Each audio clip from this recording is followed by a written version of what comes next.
Back in those days, holding guitar in hand, humming folk songs, and spending time making small talk among friends was an essential part of my college life. As I attended the Art Institute, I, Steve, began to immerse myself in oil painting. At that time, my girlfriend Catherine wore floral blouses and bell-bottom jeans with flair, making her a truly stylish woman. She had a determination, and her paintings stood out, promising a bright future in the art world.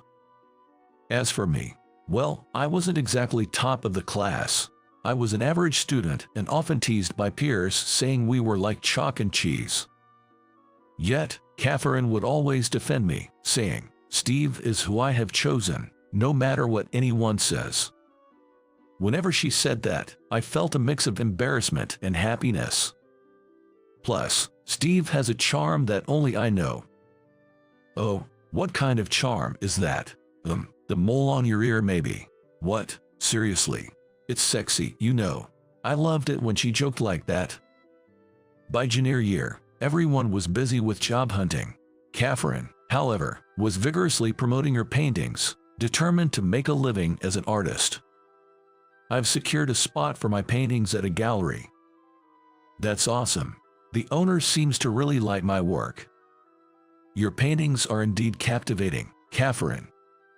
Motivated by her dedication, I also decided to pursue a career in painting rather than settling for a regular job. Steve, the sunsets you paint have a unique allure.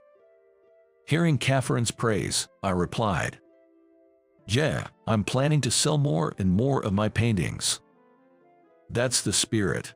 This sunset has such a passionate red hue. The vermilion stands out. Thanks.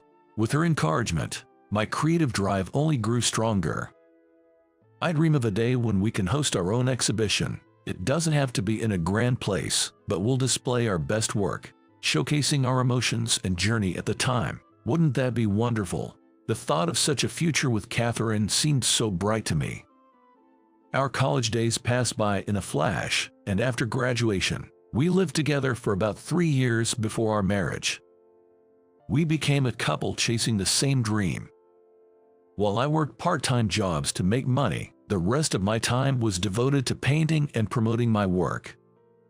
Catherine, on the other hand, frequently visited art dealers, held regular exhibitions, and started to gain recognition with her artwork selling well. Contrastingly, I was beginning to doubt my own talent.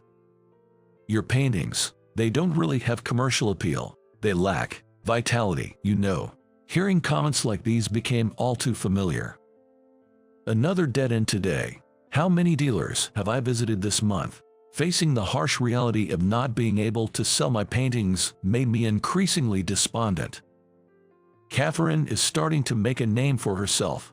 Comparing myself to her success led to many gloomy days. Is this really where I'm meant to be? Maybe I'll never be able to sell a painting. Was I ever truly talented at painting to begin with?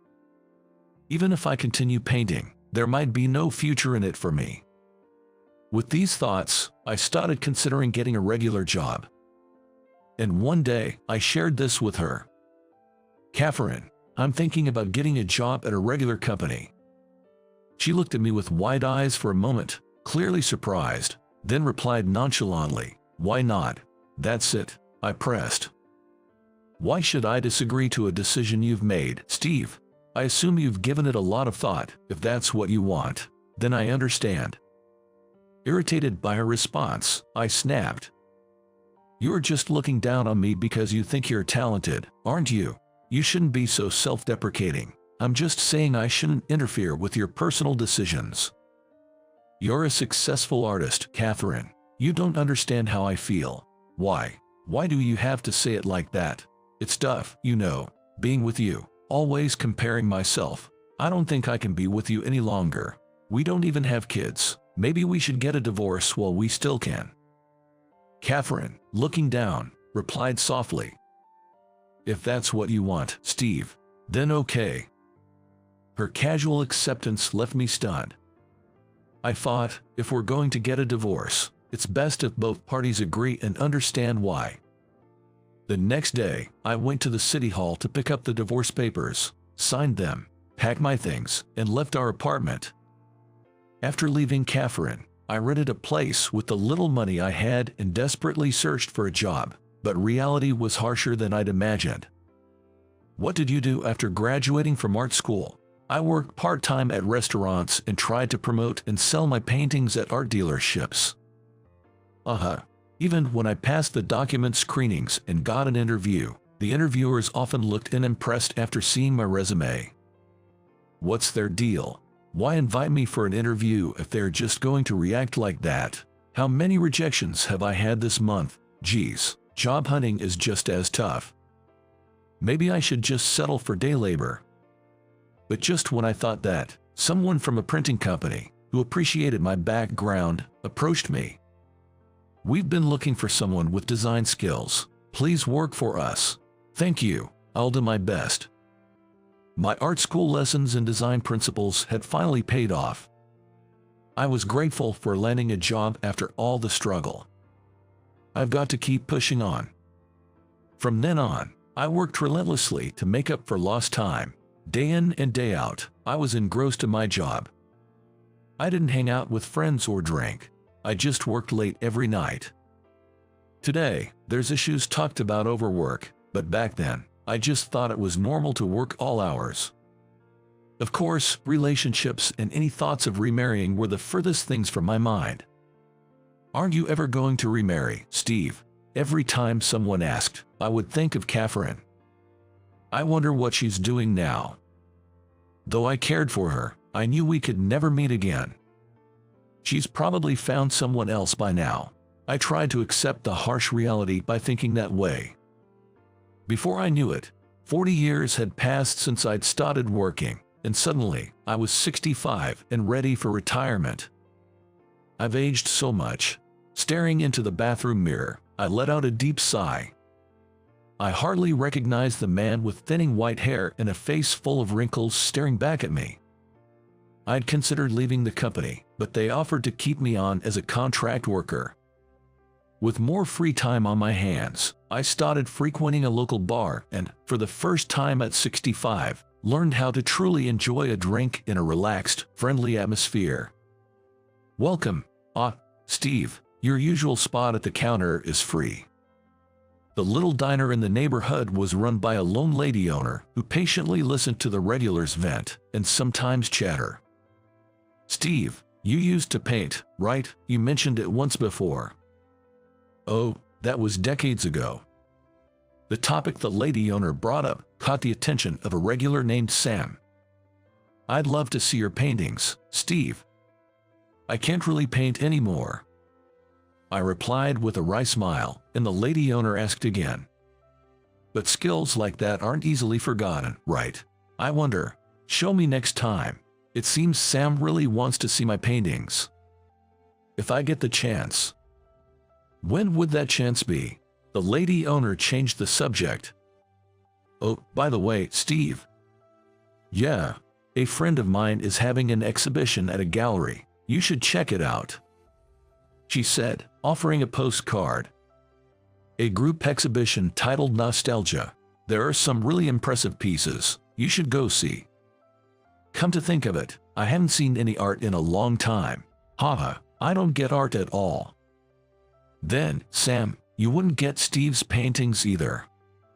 But Steve's paintings are great because they're Steve's. Sam, what's that supposed to mean? Come on, it's our friendship, isn't it? You have a point. I'll check it out on my day off.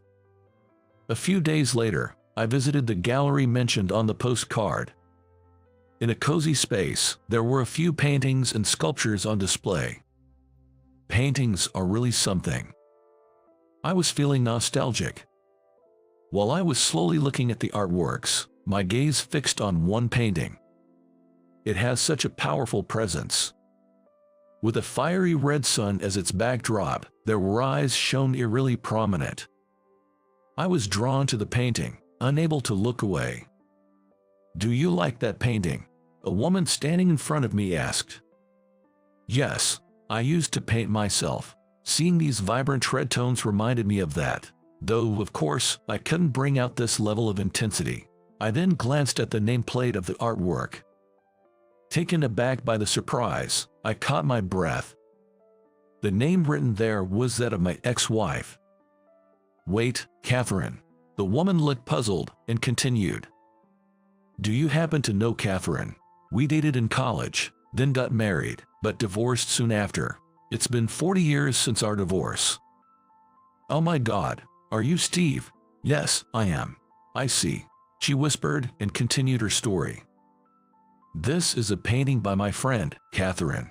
She passed away from cancer at the young age of her 30s. We're displaying it today in her memory. What? She passed away? No way. I was so shocked, I couldn't find the words. She talked about you until the very end. Catherine did. Catherine always regretted thinking that she might have crushed your talent. What? She was tormented by the thought that the more she pursued her art, the more you felt cornered. That can't be. She said she had no choice but to break up with you because she couldn't stand to see you suffer. I had no idea Catherine had been so concerned about me. I was overwhelmed with emotion and at a loss for words. Steve, I have something to give you. To me? Yes. She brought out a set of oil painting tools from the back. These are the art materials Catherine used. I'm sure she'd want you to have them. But I've given up on painting. I've hung up my brushes. Steve, when she painted this, Catherine said she wanted to recreate the vibrant red you used to paint with so passionately. I was speechless. She believed that if she could capture that shade of red, it might bring back memories of that time. Oh, Catherine, please paint again, for Catherine's sake. She would have wished for it.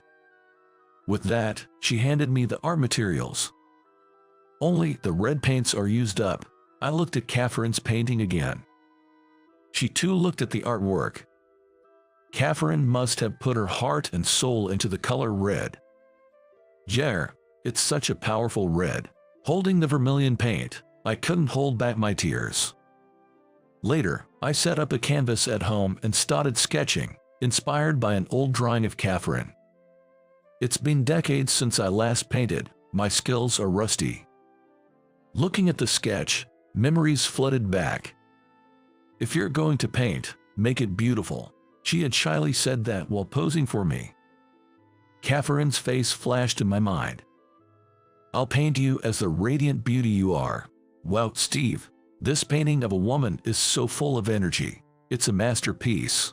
Come on, Sam, you always know what to say. From then on, I started painting again, and today I rented a small gallery to showcase the paintings I did for Catherine. At the center of the room was a large canvas with Catherine painted in it, shining passionately against a bright red sunset.